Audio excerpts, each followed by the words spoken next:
rising interest rates, a high cost of living, and a looming recession. I think a lot of people were happy to see 2023 come to a close. But just what does the new year have in store when it comes to the economy? This is a great question. Here with what we can possibly expect in 2024 is keynote speaker and money expert Robyn Thompson. Welcome back to the show. Hi, guys. Hi, everybody. Oh, my gosh. I love talking about money, and I love that it comes from you because you're so smart. So let's look back at 2023. How did the year end, and did it set us up for a more positive 2024? I was on this couch with you last January and we were talking about this. And it was about doom and gloom, right? Yeah. It was about high interest rates, high inflation, the real estate market, the markets were all over the place. So what happened? Interest rates went up, inflation went up, but then during the year what happened is that some of that interest rates that went up started to impact inflation, and inflation started to come down. And as that happened, it started to put some more juice into the economy, and it turned a bit more bullish.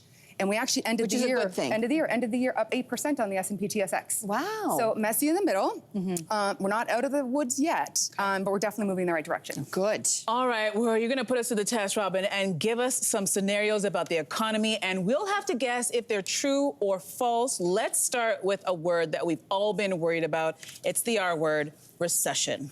I know, I love these kind of games. Everyone's ready to go? Yes, Okay, so the first question we have is true or false? Canada will be going into a major recession in 2024. Oh, God, I hope I want to say false. I want to say Please. false. Okay, so we have a bit of a mixed bag. So, you know, I think that the good thing to say here is that it's false. Oh, goodness.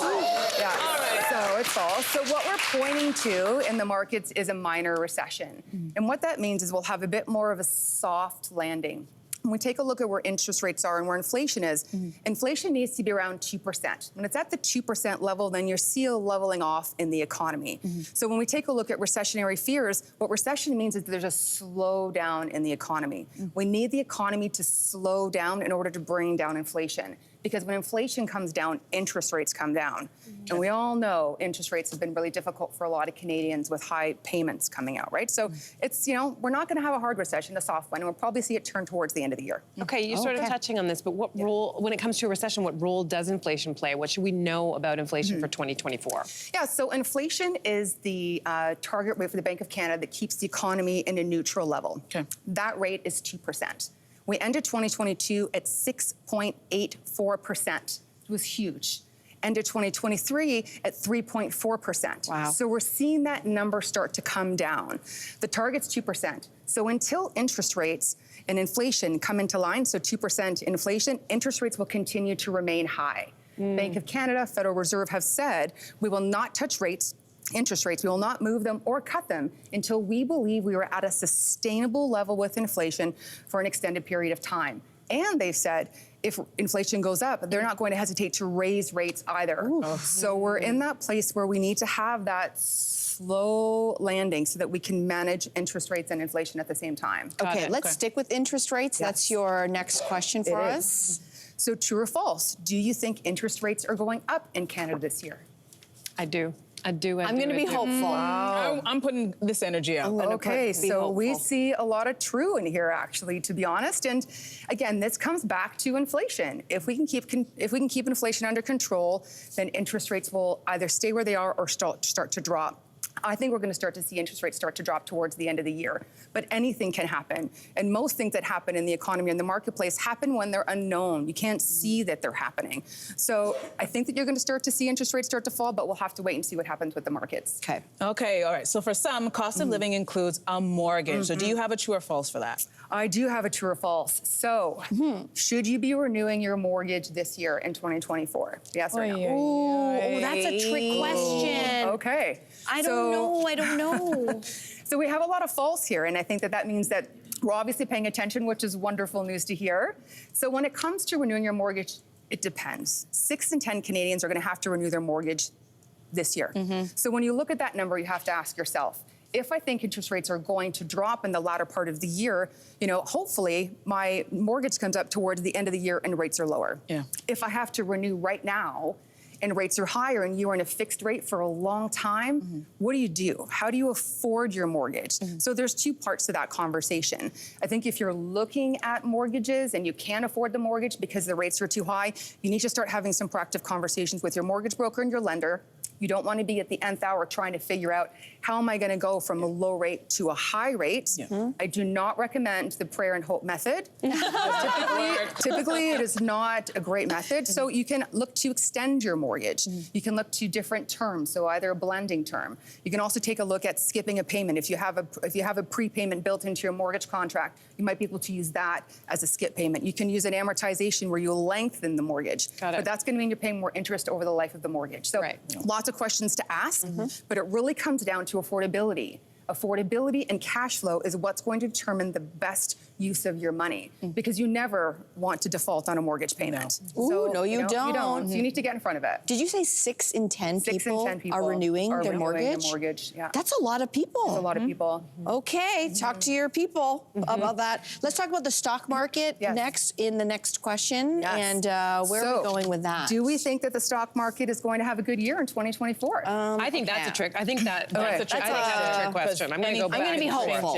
I'll be hopeful. Okay, you'll be hopeful. So again, this really comes back to interest rates. If interest rates start to drop, it'll be a positive sign for the equity markets. We're already starting to see towards the end of last year when sentiment changes, the stock market is a leading indicator, which means it's going to lead the market before the rest of the economy turns. And the reason why it does that is because stocks look at potential future performance.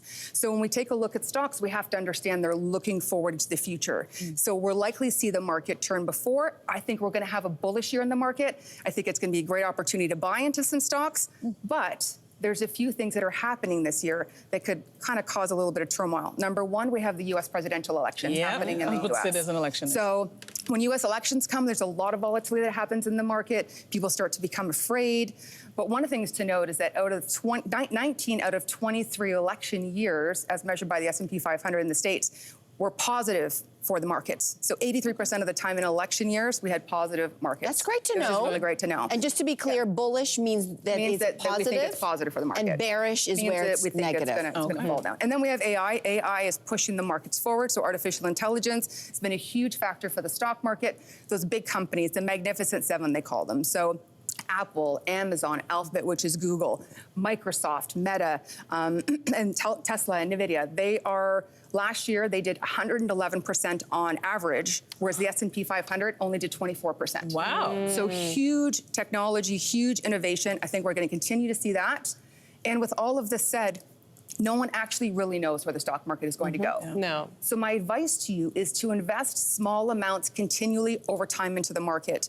Don't try to time the market, because the chances of you being right at that, not so great. Yeah, absolutely right. So let's start, the start of the new year feels like a great time to get a clear look at our own personal finances. Ooh, that's some scary stuff. What's something that you want viewers to remember as they reevaluate their goals?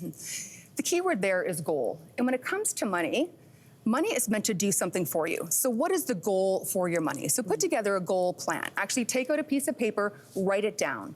When you write down your goals, you actually create them and you actually bring them into existence. Put a line down the middle. What's the goal? How much is it going to cost? How much do you need to save each month in order for that to take place? What's the goal? How much? And then work towards that. You want to track that. And the second thing is you want to put a savings plan together. You want to save, you want to invest for the future. Now, some people say, well, interest rates are high, inflation is high, I don't have any money. So what do I do?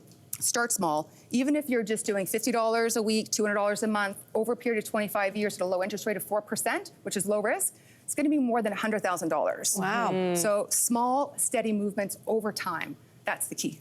We love all of your tips, Robyn. Such good information. There it is. Great information, as always. Hey there, what did you think? Drop your comments below and join the conversation. And don't forget to like and subscribe so you can find more on everything from food and fashion to pop culture and current events. See you soon.